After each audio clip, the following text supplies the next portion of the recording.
கும்ப லக்னத்திற்கு 9 திசை நடக்கும்போது எந்த மாதிரிலாம் பலன்கள் கிடைக்கும் அப்படிங்கிறத பார்க்கலாம் மேம். கும்ப லக்னத்துல பிறந்தவங்களுக்கு சூரிய திசை காலகட்டம் எந்த மாதிரிலாம் பலன் தராங்க? கும்பம் அப்படிங்கிறது ஒரு ஸ்திர லக்னம் சார். கும்பத்துக்கு அதிபதி சனி. ஸோ சனியவே வந்து நீதி தேவதை அப்படின்னு சொல்லுவாங்க. ஸோ எதையுமே கரெக்டாக பேசுவாங்க, ரைட்டாக பேசுவாங்க.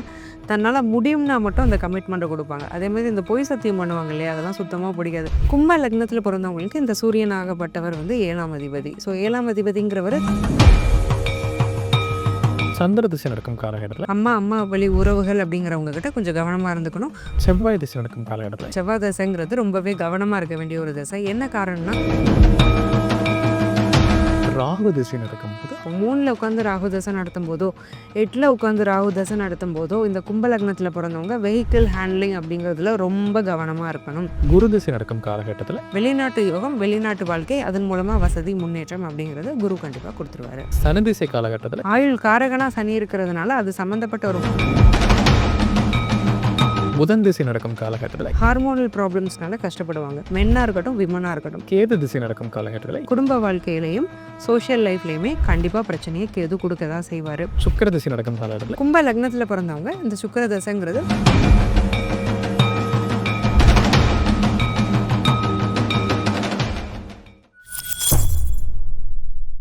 பக்தி பிளஸ் நேர்நிலைவருக்கும் வணக்கம். இன்று நம்மோட இருந்தவர் அஷ்டமுத்துக்குமாரி மேம் அவர்கள். வணக்கம் மேம். வணக்கம் சார். மேம், நம்ம இன்னைக்கு கும்ப லக்னத்திற்கு 9 திசை நடக்கும்போது எந்த மாதிரிலாம் பலன்கள் கிடைக்கும் அப்படிங்கிறத பார்க்கலாம் மேம். அந்த வரிசையில முதல்ல கும்ப லக்னத்துடைய குணாதிசயங்கள் எப்படி இருப்பாங்க, அவங்களுடைய கேரக்டர்ஸ் வந்து லைஃப் லாங் எப்படி இருக்கும் அப்படிங்கிறத பத்தி சொல்லுங்க.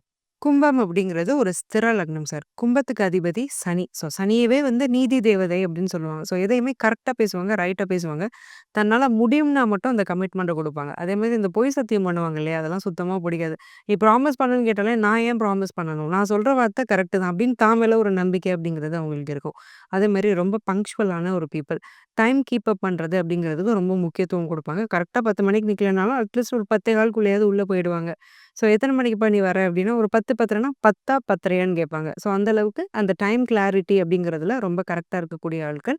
ரொம்பவே ஒரு ஜட்ஜ்மெண்டலான ஒரு பெர்சன்ஸை கூட, பட் தப்பாக ஜட்ஜ் பண்ண மாட்டாங்க, கரெக்டாக ஜட்ஜ் பண்ணுவாங்க. இவன் இப்படி தான். ஒரு வாட்டி ஏமாறுவாங்க, 2வது வாட்டி சுதாரிச்சிருவாங்க. ஸோ இதுதான் கும்ப லக்னம். கும்ப லக்னத்துல பிறந்தவங்களுக்கு சூரிய திசை காலகட்டம் எந்த மாதிரிலாம் பலன் தராங்க? கும்ப லக்னத்துல பிறந்தவங்களுக்கு இந்த சூரியன் ஆகப்பட்டவர் வந்து 7ஆம் அதிபதி. ஸோ 7ஆம் அதிபதிங்கிறவர் திருமணத்தை குறிக்கக்கூடிய ஒரு ஸ்தானாதிபதி. அதுவும் இல்லாம சூரியனுக்கு இருக்கிறது ஒரே ஒரு ஆதிபத்தியம் தான். லக்னத்துக்கு சூரியன் வந்து ஆகாதவர் தான். லக்னாதிபதிக்கு சூரியன் ஆகாதவர் தான். பட் லக்னத்துக்கு இந்த 7ஆம் இடம்ங்கிறது வந்து பாதகஸ்தானம் கிடையாது. அப்போ இந்த 7ஆம் இடத்தோட ஆதிபத்தியம் அப்படிங்கிறது கெடுக்க போறதில்ல. ஆனா சூரியனோட காரகங்கள் சில வந்து இந்த சூரிய திசையில பாதிக்கப்படலாம். முக்கியமா அப்பா வயதில் உள்ள ஆண்கள், அப்பாவோட உறவு முறைகள். இதுல வந்து சில பிரச்சனைகள் வர்றதுக்கான வாய்ப்பு இருக்கு. எப்பவுமே இந்த கும்ப லக்னக்காரங்க சூரிய தசை நடக்கும்போது அப்பாவ கொஞ்சம் கேர்டேக் பண்ணி பார்த்துக்கிறது நல்லது. ஜென்ரலாவே இவங்க அப்பாவ நல்லா பார்த்துக்கும்போது இவங்க வாழ்க்கையில நிறைய நல்ல மாற்றங்கள் அப்படிங்கிறது நடக்கும். ஏன்னா இந்த லக்னத்துல பொறந்துட்டு அப்பாவோட ஒரு மாரல் சப்போர்ட் கிடைக்குதுனாலே அது ஒரு பெரிய விஷயம் தான். அதே மாதிரி சூரிய தசை ஆகப்பட்டது நல்ல பார்ட்னர்ஸ குடுத்துரும். என்ன இடத்துல சூரியன் இருந்தாலுமே பார்ட்னர், பிசினஸ் இந்த மாரி விஷயங்கள வந்து சூரியன் அஃபெக்ட்டே பண்ண மாட்டாரு. சூரியனுடைய பிளேஸ்மெண்ட் எங்க இருக்கு அப்படிங்கிறது வந்து ரொம்ப அவசியம். திருமண வாழ்க்கை எப்படி இருக்கு அப்படிங்கிறத நம்ம ஜட்ஜ் பண்றதுக்கு. கும்ப லக்ன நேயர்கள் சூரிய திசை நடக்கும் காலகட்டத்துல கட்டாயம் செல்ல வேண்டிய கோயில் அப்படின்னா நீங்க எத சொல்லுவீங்க? கும்ப லக்னத்துல பிறந்தவங்க இந்த சூரிய தசை நடக்கும்போது, சூரியனால நடக்கக்கூடிய பாதகங்கள் நடக்காம இருக்கிறதுக்கும், தன்னுடைய தந்தை வழி சொத்து, தந்தை வழி உறவினர்களால பிரச்சனை வராம இருக்கிறதுக்கும், திருமண வாழ்க்கை செம்மையா அமையறதுக்கும், பிசினஸ்ல சக்சஸ் ஆகுறதுக்கும் போக வேண்டிய ஒரு முக்கியமான கோவில். ராமேஸ்வரம் பக்கத்துல தேவிப்பட்டினம்ங்கிற ஊர்ல உள்ள திலகேஸ்வரர் கோவில். இங்க சிவபெருமான் தான் மேஜர் டயட்டி. இவர போய் இந்த சூரிய தசை நடக்கக்கூடிய 6 வருடமுமே வருடத்துக்கு ஒரு முறை வழிபாடு செய்றது நல்ல பலன்களை இந்த சூரிய திசையில பெற்றுத்தரும். கும்ப லக்ன நேயர்கள் சந்திர திசை நடக்கும் காலகட்டத்துல எந்த மாதிரிலாம் பலன்கள் அவங்களுக்கு கிடைக்குங்க? கும்ப லக்னத்துல பிறந்தவங்களுக்கு சந்திரன் 6ஆம் அதிபதி. ஸோ 6ங்கிறது ருண, ரோக, சத்ருஸ்தானம்னு சொல்லுவாங்க. சனிக்கு சந்திரன் ஆகாது. பட் சந்திரன் வந்து எல்லா கிரகத்தோடையுமே நட்பு தான். சந்திரனுக்கு வந்து எங்கேயுமே பகை கிடையாது. அப்ப சந்திரன் இந்த சனிய அட்டாக் பண்ண போறதில்ல. ஆனா சனி வந்து சந்திரன்ட்ட கொஞ்சம் ஒரு மாதிரி வேறுபாடா தான் இருப்பாரு. இந்த சந்திர தசை வரும்போது கடன் அப்படிங்கிறதுல ரொம்ப கவனமா இருக்கணும். என்ன ஆகும்னா, ஒரு சாரி, ஒரு ஷர்ட் வாங்கணும்னா கூட ஒரு கிரெடிட் கார்ட யூஸ் பண்ணிக்கலாமா அப்படின்னு சந்திரன் யோசிக்க வைப்பாரு. ஒரு லெத்தர்ஜிக்னஸ், முக்கியமா ஃபினான்ஷியல் மணி ஸ்பெண்டிங்ல ஒரு லெத்தர்ஜிக்னஸ் அப்படிங்கிறத குடுத்துருவாரு. கிடைக்கிற இடத்துலலாம் கடன வாங்கிருவாரு. அப்படி வாங்கிட்டு அந்த கடன ரீபே பண்ண முடியாம அந்த கடன்னால கஷ்டப்படுறதும், நஷ்டப்படுறதும் அப்படிங்கிறது இந்த சந்திர திசையில பரவலா நடக்கும். அதே மாதிரி உடம்பு டீஹைட்ரேட் ஆக வாய்ப்பு இருக்கு. நீர் சத்து உடம்புல குறையிறதுக்கு இந்த சந்திர திசையில வாய்ப்பு இருக்கு. அம்மா வழி உறவினர்கள்ட்ட இவங்க கொஞ்சம் கவனமாவே இருக்கணும். பொதுவாவே கும்ப லக்னம் வந்து அம்மா வழி உறவுகள் அப்படிங்கிறவங்க கிட்ட கொஞ்சம் கவனமா இருந்துக்கணும். முக்கியமா சந்திர திசையில கொஞ்சம் கேர் பண்ணிக்கிறது ரொம்ப நல்லது. கும்ப லக்ன நேயர்கள் சந்திர திசை நடக்கும் காலகட்டத்தில கட்டாயம் செல்ல வேண்டிய கோயில் அப்டின்னா நீங்க எத சொல்லுவீங்க? கும்ப லக்னத்துல பிறந்தவங்க இந்த சந்திர தசை நடக்கும்போது மன ரீதியான, உடல் ரீதியான பிரச்சனைகள் வராம இருக்கிறதுக்கும், கடனாளி ஆகாம இருக்கிறதுக்கும், அவங்களுடைய அம்மாவுடைய ஆயுளும், ஆரோக்கியமும் மேம்படுறதுக்கும் போக வேண்டிய ஒரு முக்கியமான கோவில் இருக்கு. கும்பகோணம் பக்கத்துல திருச்சேறை அப்படிங்கிற ஸ்தலத்துல இருக்க சாரநாத பெருமாள் கோவில். இந்த பெருமாள் கோவில்ல தான் போய் இவங்க வழிபடணும். அங்க போய் பெருமாளையும், மகாலட்சுமி தாயாரையும் பார்த்து வழிபாடு செய்யும்போது, துளசி, தாமரை வாங்கி குடுத்து வழிபாடு செய்யும்போது, இந்த சந்திர திசையான 10 வருடமுமே ரொம்ப நல்லாருக்கும். கும்ப லக்ன நேயர்களுக்கு செவ்வாய் திசை நடக்கும் காலகட்டத்தில எந்த மாரிலாம் பலன்கள் கிடைக்குங்க? கும்ப லக்னத்துல பிறந்தவங்க இந்த குறிப்பிட்ட செவ்வாய் தசைங்கிறது ரொம்பவே கவனமா இருக்க வேண்டிய ஒரு தசை. என்ன காரணம்னா, கும்பமாகப்பட்டது ஒரு ஸ்திர லக்னம். ஸ்திர லக்னத்துக்கு 3, 9ஆம் அதிபதி வந்து பாதகாதிபதி. அப்போ இங்க 3ஆம் அதிபதி யாரு? செவ்வாய். ஏற்கனவே சனிக்கு ஆகாதவரு 3ஆம் அதிபதியாவும் இருந்து தசை நடத்துறாருன்னா, ரொம்ப கவனமாவே இருக்கணும். 3ஆன மேஷத்திலே செவ்வாய் ஆட்சியா இருந்து தசை நடத்துறாருன்னா, வண்டி வாகனத்துல ஃபர்ஸ்ட் ஆஃப் ஆல் ரொம்ப கவனமா இருக்கணும். அந்த செவ்வாய் தசை நடக்கக்கூடிய 7 வருடமுமே வாகனம், முக்கியமா புது வாகனம், நியூ வெஹிக்கிள் அப்படிங்கிறது வாங்காம இருக்கிறது நல்லது. வெஹிக்கிள் மேல ஆனா ஆசைய நெறைய குடுத்துருவாரு. அது வந்து குடுக்காமலே இருக்க மாட்டாரு. ஏன்னா மேஷம் அப்படிங்கிறது வந்து சரராசி, காலபுருஷனுக்கு முதல் ராசி. இப்போ சனிக்குமே வந்து மகரத்துல உள்ள சனிக்கு வந்து வேகம் பிடிக்காது. பட் கும்ப சனிக்கு வேகம் பிடிக்கும். இது வந்து நிதானமான கிரகம்லாம் கிடையாது. எதையாவது ஒண்ணு யோசிக்கும், உடனே செய்யும். அப்போ புது வெஹிக்கிள் வாங்கக்கூடாது. செகண்ட் ஹேண்ட் வெஹிக்கிள் வாங்கிக்கிட்டா கூட பரவால்ல. குறிப்பா இந்த செவ்வாய் தசையில. அதே மாதிரி தேவையில்லாத அடி தடி சண்டை, சும்மா போயிட்டுருப்போம். எவனாவது இடிச்சுட்டான்னு ஒரு சண்டை போடுறது, அது போலீஸ் ஸ்டேஷன் வரைக்கும் போறது, இந்த மாதிரியான விஷயங்கள்லாம் செவ்வாய் திசையில தான் நடக்கும். சொந்தக்காரங்களே நம்ம ஏதாவது பேசி பகைச்சுக்கிற மாரியான ஒரு அமைப்பு வந்துரும். கம்யூனிகேஷன்னாலயும் சில ப்ராப்ளம் வரும். இதுக்கு எக்ஸம்ஷன்ஸும் கொஞ்சம் இருக்கு. தன் வீட்டுக்கு 12ஆன 2ஆம் இடத்துல செவ்வாய் உட்காந்துட்டுறது பெட்டர். மீனத்துல. அதேமாரி குரு பார்வையிலயோ, குரு சேர்க்கையிலயோ செவ்வாய் உட்கார்ந்துட்டா மட்டும் பிரச்சனை கிடையாது. எந்த இடத்துல செவ்வாய் இருந்தாலும் குரு, பௌர்ணமி சந்திரனோட பார்வை சேர்க்கையில இருந்துட்டாங்கன்னா, இந்த பிரச்சனை 70% குறையும். ஸ்டில் 30% ப்ராப்ளம் இருக்க தான் செய்யுது. கும்ப லக்ன நேயர்களுக்கு செவ்வாய் திசை நடக்கும் காலகட்டத்தில எந்த கோயில் வழிபாடு செய்வது உங்களுக்கு சிறப்புகளை தருங்க? கும்ப லக்னத்துல பொறந்தவங்க இந்த குறிப்பிட்ட செவ்வாய் தசை நடக்கும்போது கோவில் வழிபாடு அப்படிங்கிறது ரொம்ப அவசியம். ஏன்னா தேவையில்லாத விஷயங்கள், வாழ்க்கைக்கு தேவையில்லாத விஷயங்கள் தர்றது தான் அந்த ஸ்திர லக்னத்துக்கு 3ஆம் இடம் செய்ற வேலை. அந்த அதிபதியாவே செவ்வாய் இருந்து தசை நடத்தும்போது, நம்ம சும்மா தான் போவோம். எந்த பிரச்சனைக்கும் போயிருக்க மாட்டோம். பிரச்சனை நம்மள தேடி வந்திருக்கும். அப்ப இதுக்கெல்லாம் கடவுள் தான் நம்மள காப்பாத்தணும். போக வேண்டிய கோவில் என்னன்னா, நாமக்கல்ல உள்ள நரசிம்மர் கோவில். நரசிம்மர் அப்படிங்கிறவர் உக்ர தெய்வம். உக்ர தெய்வங்கள் வந்து செவ்வாய்க்கு அதிபதி. முக்கியமா மேஷத்துக்கு உக்ரதெய்வ வழிபாடுகள் அப்படிங்கிறதெல்லாம் ரொம்ப நல்லது செய்யும். மேஷத்துக்கு அதிபதியா செவ்வாய் வர்றதுனால, இந்த நரசிம்மர் வழிபாட இந்த செவ்வாய் தசை நடக்கக்கூடிய 7 வருஷமுமே வருடம் ஒரு முறை பண்ணிக்கிறதுங்கிறது ரொம்ப நல்லது. கும்ப லக்ன நேயர்களுக்கு ராகு திசை நடக்கும்போது அவங்களுக்கு எந்த மாரிலாம் பலன்கள் கிடைக்குங்க? கும்ப லக்னத்துக்கு இந்த ராகு ஆகப்பட்டவர் வந்து ஒரு நிழல் கிரகம் தான். அப்ப கும்ப லக்னத்துக்கு ராகு திசை எப்படி இருக்கும்னா, ராகு எந்த இடத்துல இருக்கிறாரு, எப்படி இருக்கிறாருங்கிறத நம்ம பார்க்கணும். பொதுவாவே 3, 6, 11 அப்படிங்கிறது ராகுவுக்கு ஃபேவரபிளான ஒரு பொசிஷன் அப்படின்னு சொல்லுவோம். ஆனாலும் இங்க ராகு 3ஆம் இடத்துல இருக்கும்போது சில பிரச்சனைகள கண்டிப்பா குடுப்பாரு. ஏன்னா 3ங்கிறது மேஷம், செவ்வாயுடைய வீடு. செவ்வாய் ஆல்ரெடி இந்த ஸ்திர லக்னத்துக்கு பாதக கிரகம். அப்ப இவரு என்ன பண்ணுவாரு? 3ஆம் இடத்துல உட்கார்ந்திருக்கும்போது, செவ்வாய் வந்து ஒரு ஆக்சிடென்ட்ட குடுத்து ஒரு ஸ்க்ராட்ச குடுக்குறாருன்னா, ராகு அங்க உட்கார்ந்து தசை நடத்தும்போது ஒரு மேஜர் ஆக்சிடென்ட்ல மாட்ட வைப்பாரு.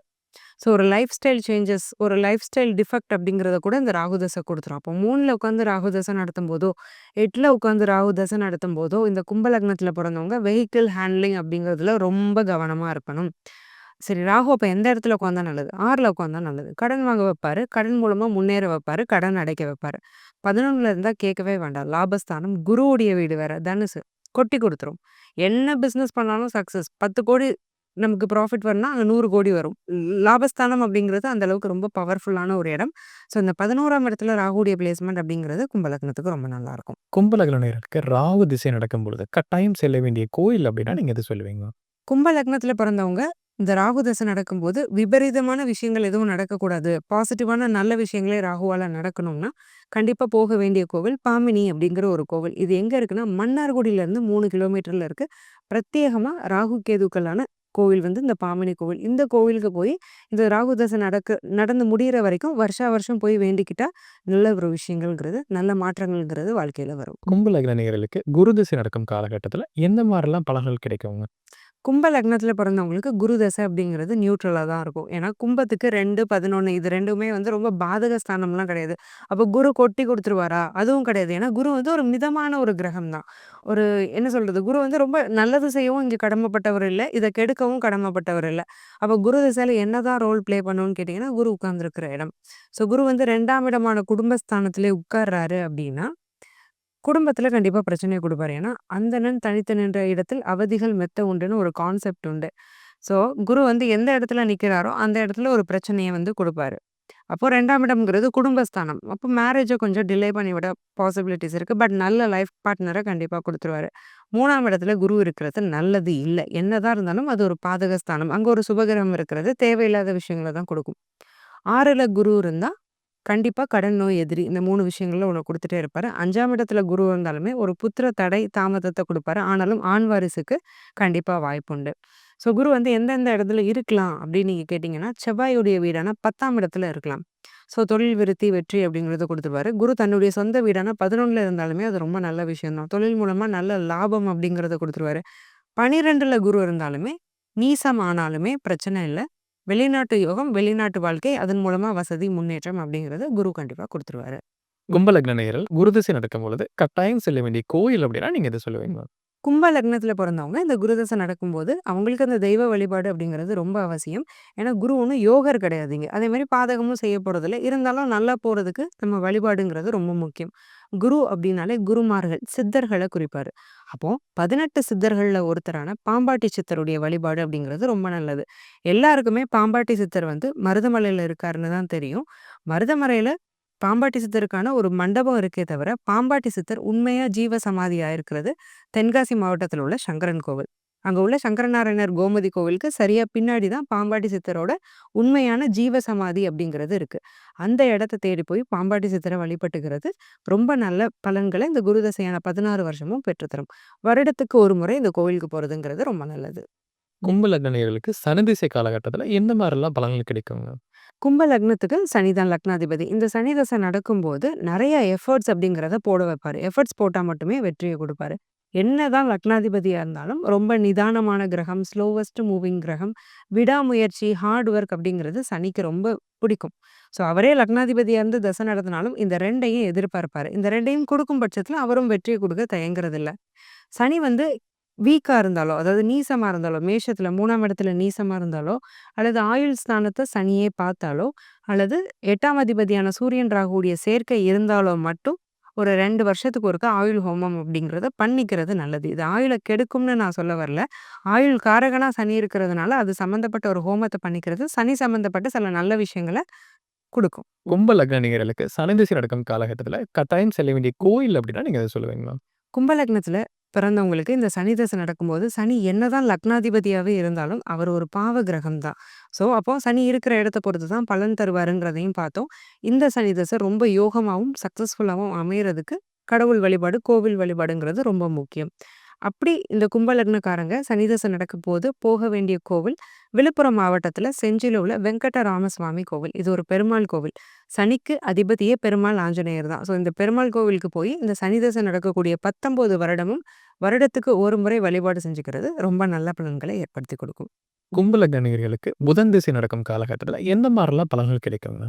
கும்ப லக்னத்துக்கு ரொம்ப ஒரு யோகமான தசை தான் புதன் தசை. ஏன்னா சனியுடைய லக்னங்களுக்கு புதன், சுக்கிரன் ஆகப்பட்ட 2 பேருமே ரொம்ப நல்லவங்க.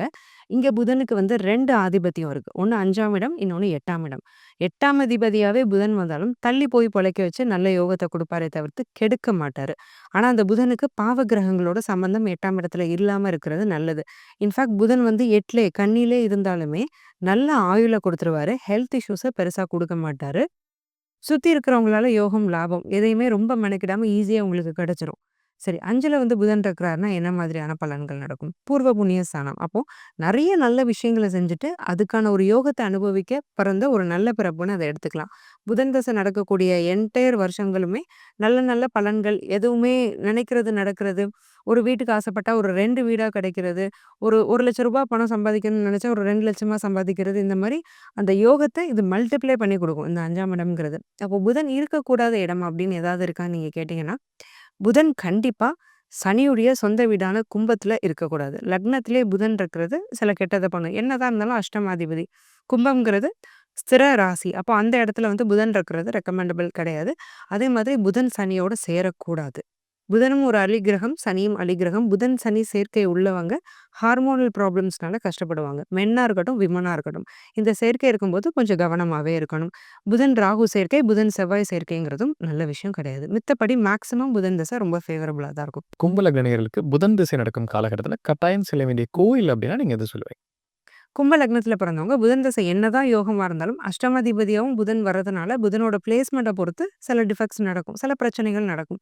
அதையும் ஓவர் கம் பண்ணணும். புதன் திசை இன்னும் யோககரமா மாத்தணும் அப்படின்னா, குறிப்பிட்ட ஒரு கோவிலுக்கு கண்டிப்பா போய் வழிபாடு பண்ணிக்கணும். அது என்ன கோவில்னா, கும்பகோணம் பக்கத்துல இருக்கக்கூடிய சக்கரபாணி டெம்பிள். ஸோ இது வந்து ஒரு பெருமாள் கோவில் தான். இந்த கோவிலுக்கு போய் புதன் தசை நடக்கிற என்டையர் இயர்ஸுமே இயர்லி ஒன்ஸ் போய் வழிபாடு பண்ணிக்கிறதுங்கிறது நல்ல பலன்கள பெற்றுத்தரும். கும்ப லக்ன நேயர்களுக்கு கேது திசை நடக்கும் காலகட்டத்துல எந்த மாரிலாம் பலன்கள் கிடைக்குங்க?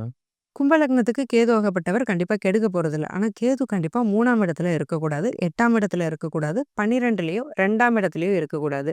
இங்க கேது வேற ஏதாவது கிரகத்தோட இணைஞ்சு இருந்துட்டா கூட பரவால்ல. பட் கேது தனிச்சிருந்து தசை நடத்தும்போது, குடும்ப வாழ்க்கையிலயும், சோஷியல் லைஃப்லயுமே கண்டிப்பா பிரச்சனைய கேது குடுக்க தான் செய்வாரு. கேது எந்த இடத்துல இருந்தா நல்லா இருப்பாருன்னா, 11ஆம் இடத்துல குருவோட சேர்ந்துட்டு இருந்தாருன்னா, கேல யோகம். குரு ஆட்சியா இருப்பாரு. கூட கேது இருப்பாரு. கடகத்திலே 6ஆம் இடத்திலே குருவோட சேர்ந்திருந்தாலும் கடன்கள குடுத்து, கடன் மூலமா யோகத்த குடுத்துருவாரு கேது.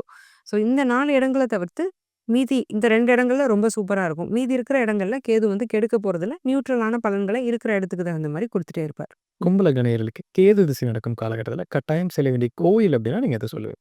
கும்ப லக்னத்துல பிறந்தவங்க இந்த கேது தசை நடக்கும்போது, கேதுவால வரக்கூடிய பாதிப்புகள்ல இருந்து நிவர்த்தி அடையவும், கேது தசை இன்னும் யோகமா அமைச்சுக்கிறதுக்கும் குறிப்பிட்ட ஒரு கோவிலுக்கு போகணும். அது என்ன கோவில்னு கேட்டீங்கன்னா, கீழப்பெரும்பள்ளம் அப்படின்னு ஒரு டெம்பிள் இருக்கு. இது பிரத்யேகமா கேதுவுக்கு மட்டுமே உண்டான ஒரு கோவில். பொதுவா எல்லா கோவில்லயும் பார்த்தீங்கன்னா, ராகு, கேது 2 பேருக்கும் சேர்ந்த மாரி தான் வழிபாடு நடக்கும். பட் இந்த கோவில் பிரத்யேகமா கேதுவுக்கான கோவில். இது எங்க இருக்குன்னு கேட்டீங்கன்னா, மயிலாடுதுறை பக்கத்துல இருக்கு. இந்த கோவிலுக்கு போய் வழிபாடு பண்ணிக்கிறது ரொம்ப நல்ல பலன்கள பெற்றுத்தரும். கும்ப லக்ன நேயர்களுக்கு சுக்கிர திசை நடக்கும் காலகட்டத்துல எந்த மாரிலாம் பலன்கள் கிடைக்குங்க?